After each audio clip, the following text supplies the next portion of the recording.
क्या आपके भी दिमाग में यूपीआई पेमेंट करते टाइम कभी ये ख्याल आया है कि अगर ये पैसे दूसरे नंबर पर ट्रांसफर हो गए तो क्या होगा? या किसी लिंक पर क्लिक करके मैं ऑनलाइन धोखाधड़ी का शिकार हो गया तो आगे क्या कर सकता हूँ? पिछले साल भारत में सिर्फ साइबर फ्रॉड और गलत यूपीआई पेमेंट के चलते 1750 करोड़ रुपए से ज्यादा डूब गए। अगर आपके साथ भी ऐसा हुआ है या आप बढ़ते फ्रॉड्स से बस सावधान रहना चाहते हैं तो आप सही वीडियो पर आए हैं। अगले 4 मिनट में मैं आपको वो सटीक स्टेप बाय स्टेप और कानूनी तरीका बताऊंगा जिससे आपका पैसा वापस आ सकता है। इस वीडियो को पूरा देखें क्योंकि आपका पैसा आपका हक है। नमस्कार दोस्तों, स्वागत है आपका आपके हक की बात में, जहां हम देते हैं सीधी, सच्ची और आपके फायदे की जानकारी। बिना किसी देरी के चलिए सीधा मुद्दे पर आते हैं। मान लीजिए आपने जल्दबाजी में किसी को पैसे भेजे, लेकिन एक डिजिट गलत टाइप हो गया। पैसे किसी अनजान व्यक्ति के खाते में चले गए।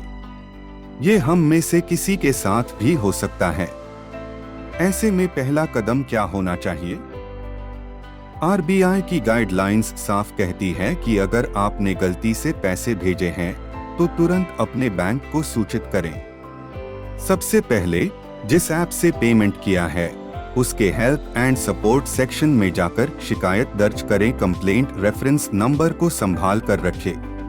अगर वहां से सॉल्यूशन ना मिले तो सीधा एनपीसीआई की वेबसाइट पर जाएं।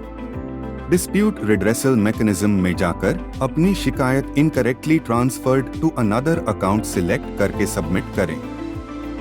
इसके बाद तुरंत अपने बैंक को कॉल करें या ब्रांच जाएं। उन्हें पूरा मामला बताएं और एक लिखित शिकायत दें।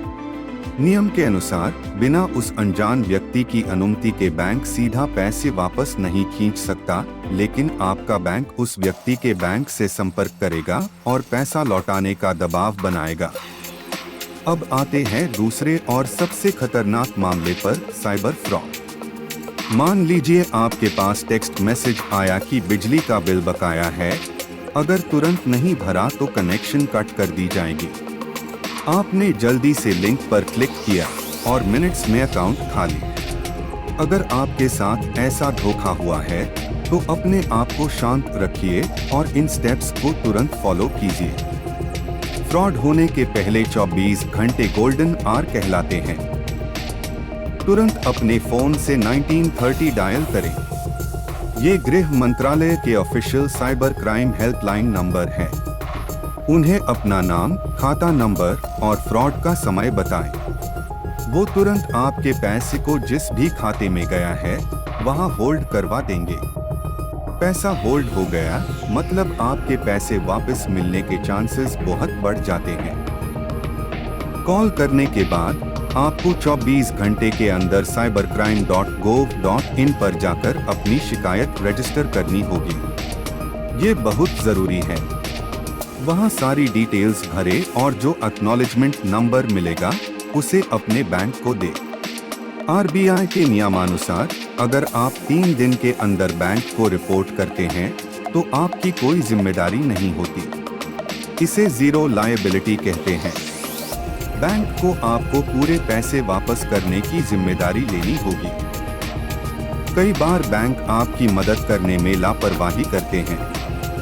अगर 30 दिन बीत जाने पर भी बैंक आपकी समस्या का समाधान नहीं करता है तो सीधा आरबीआई ओम्बड्समैन के पास जाएं।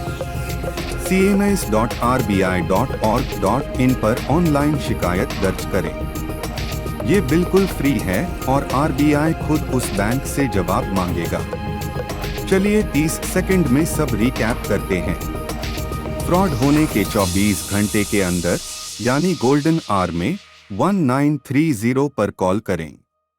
3 दिन के अंदर बैंक को लिखित शिकायत और cybercrime.gov.in पर रिपोर्ट करें ताकि आपको जीरो लायबिलिटी का फायदा मिले। अगर बैंक 30 दिन में प्रॉब्लम सॉल्व ना करे तो आरबीआई ओम्बड्समैन के पास जाएं। सारे जरूरी लिंक्स और ओम्बड्समैन को ईमेल लिखने का पूरा ड्राफ्ट मैंने नीचे डिस्क्रिप्शन में दे दिया है।